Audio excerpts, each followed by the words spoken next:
You don't want zero problems, big fella.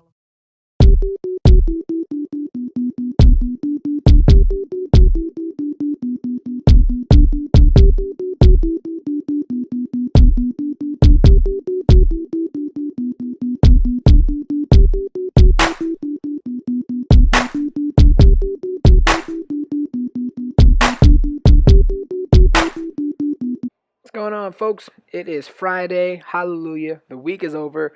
No more work for a couple days. No more school for a couple days. Might work on the weekends. Oh well, we're still going to celebrate because it is Friday. And what better way to celebrate than with some NBA 2K17 Pro Am? It is me and my boys.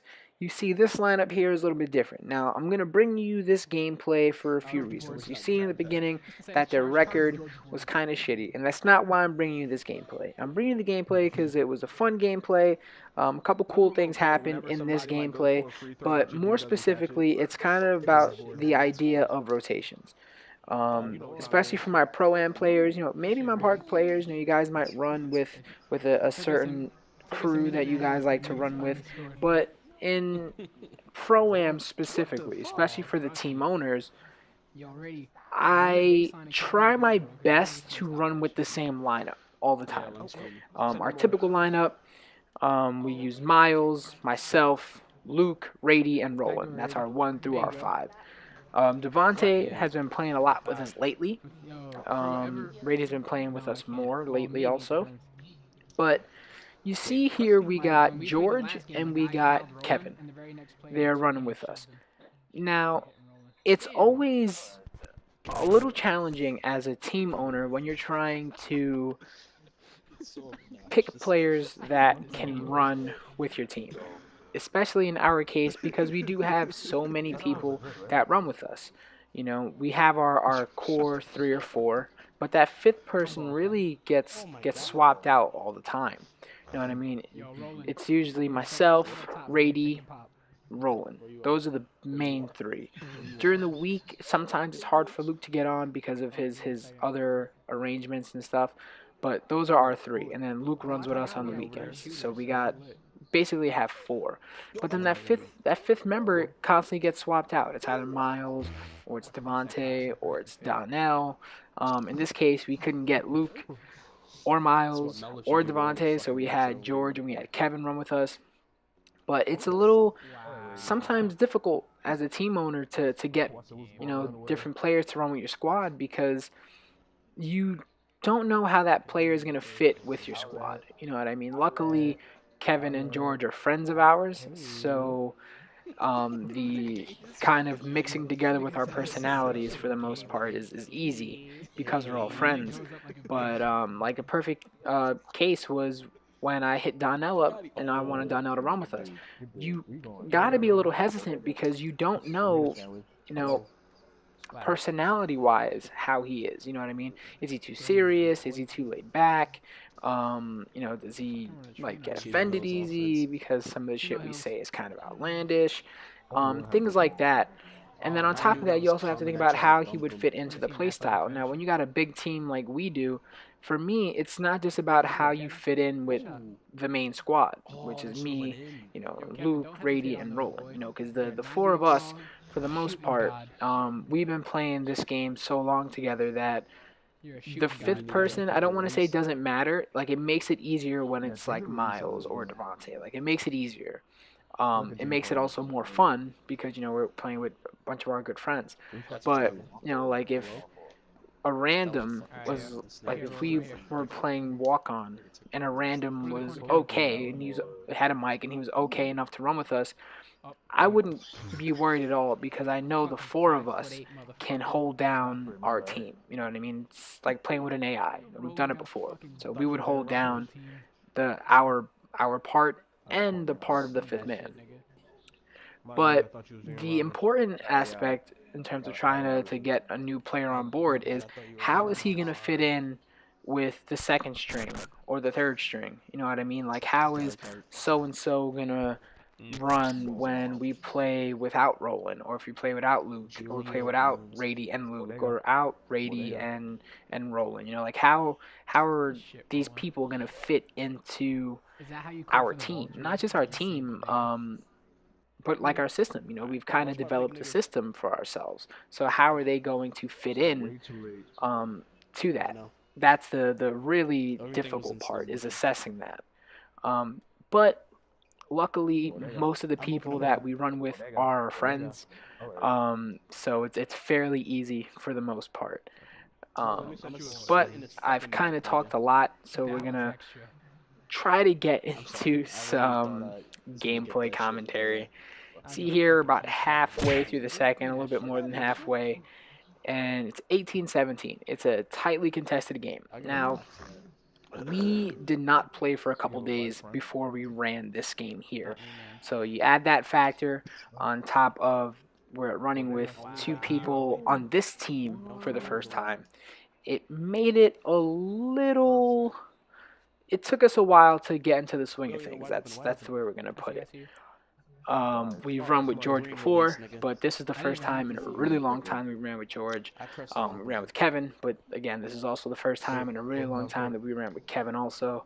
So if you notice a lot here, we were, when it was the three of us, me, Rady, and Roland involved, like, let's say, like, I brought the ball up and I swung it to Rady and he passed it down to Roland, there was a kind of chemistry there. You know what I mean? Like, because we'd been doing it for so long. But then if it were the other way, where Kevin and George were incorporated, not that it wasn't smooth or whatever, because it was, but it just, you could just tell that there was like a little something off. And that's only because we don't really play 2K with them as much as we do with the three of us, with our regular team.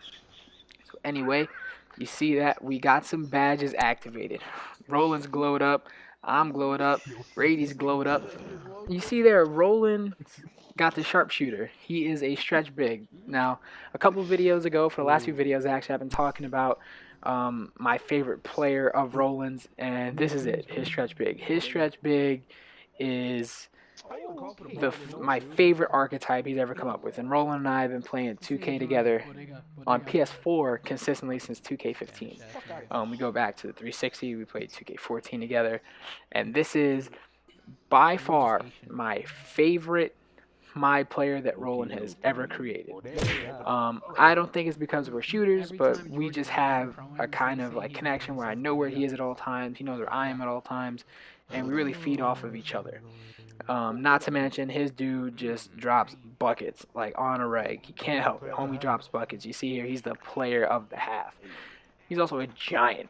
You see here, 7 points, 4 boards, 4 dimes, and he's shooting 50%. So you see here at the half, we're shooting slightly better. We have more steals. We have more threes.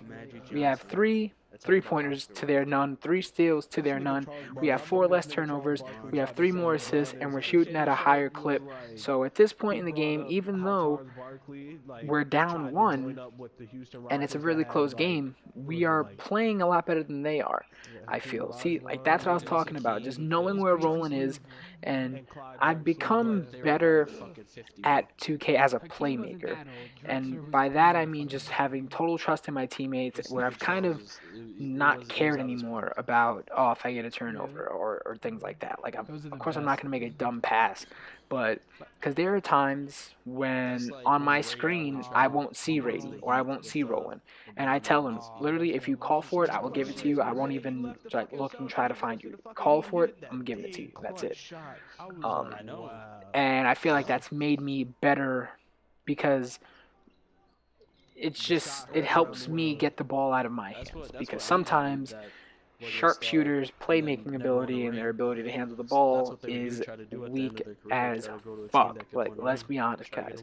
Those of you that play as sharpshooters, you know, the point guard sharpshooters can dribble their asses off. Any other type of sharpshooter, don't dribble, or you're gonna have a bad time. But anyway, under a minute in the third quarter, I've pretty much talked through this entire game, so let me give you some gameplay commentary. We are up by 3, 47-44. Overall, I like the way we're playing. We're moving the ball a lot. We're giving up good shots in order to get better shots. The ball movement, especially lately, this was one of the first games where I felt like, and you'll see it within the upcoming videos, we've kind of really developed a system almost. We've really developed a system. We don't run plays per se, like we have sets that we might run, but we've really developed a system as a team, and it's honestly nothing special. It really isn't. I think we would not be able to run this system had we not have had Roland come up with his sharpshooter, with his stretch big, I should say. It's a huge part of our success. But anyway, we're in the fourth quarter, a little bit over 3 minutes left. It's a 2-point game, 53-51. As you see here, I'm doing my best James Harden impression. I got 13 and 8. No rebounds, though, so I guess I'm really not that much like James Harden. You see here, now we're going to try to make something happen. The shot clock is winding down. Rady's going to drive to the rim, goes up, can't get it. George gets the board. George is going to try to swing it out to Roland. He gets fouled. This team did a good job about that. I will give this team their credit. They played smart with certain things. They committed really good fouls. You see there the oop to Roland, and he can't finish it. I can't tell you how mad Roland gets when he misses layups like that, or he misses dunks. I just can't begin to tell you. So you see George throwing the oop to Rady. It was ugly. Wasn't as pretty as the one I threw to Rady, but it goes in nonetheless. Skip ahead a little bit. It's a 7-point game. We're really starting to break away. 58-51. Rady goes up and one. Rest in peace to the AI. He kind of just died. And I feel like that was the real kind of game changer for us. Once Rady got that dunk on, I was like, all right, we're good here. You get that, followed up with the charge, and all we have to do is not have a total meltdown, and I think we're going to win this game. It was a pretty good performance, especially considering the fact, again, we are running with 2 new players, and they're not new to us, like they're new to you guys, but they're kind of new to the way we like to play Pro-Am, because they're just new to the way we like to play Pro-Am, is basically the way I can say it. I do love running with these guys, especially George. George is hysterical. I do have a bunch of other games where George is going to be running with us, so you stay tuned the next couple of Mondays and Fridays, and you're going to see a lot more George. You're also going to see a lot more of the system that I was talking about. You're going to see a lot better play from us as a team. So I pulled that wide open 3. I thought I was going to cash out. It was a decent release, B+ shot quality, couldn't get it to go.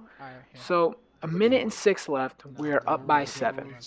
So we're not worried at all. I actually think this is the place you want to be in, because we're really going to put them on their heels. That right there is what I was talking about. Sharpshooter, trying to dribble. He forced me to pick the dribble up. Roland takes a shot that was maybe not the best shot, and only for the fact that we have a lead and we have time on our side. There really isn't any reason for us to shoot the ball. We should only really try to shoot the ball in the last 5 seconds of the shot clock. Because if right now, if we get a 24-second shot clock violation, the game is over. Shoot it. Fast. What the fuck are you doing? This nigga George. This nigga George is about to play 1 game with this team and get Yo, kicked Roland, out. throw me an alley, yo. Right here, Roland. No, go back. Okay. Got you right now. Pass, Kevin, pass. Shoot it. Fucking cocksucker. Oh, damn. Very fitting way to end the video. That's all for this video. If you liked the video, leave a like. If you enjoy these type of videos, or my UFC videos, or my Park videos, or For Honor, whatever type of videos you like, I got whatever you need. Hit subscribe, turn on post notifications so you know when I'm dropping the videos, because they're coming at you every single day. Later. I just want to thank my mom.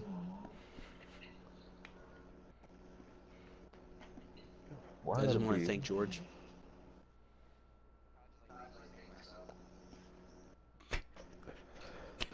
I just want to thank Joe Rogan.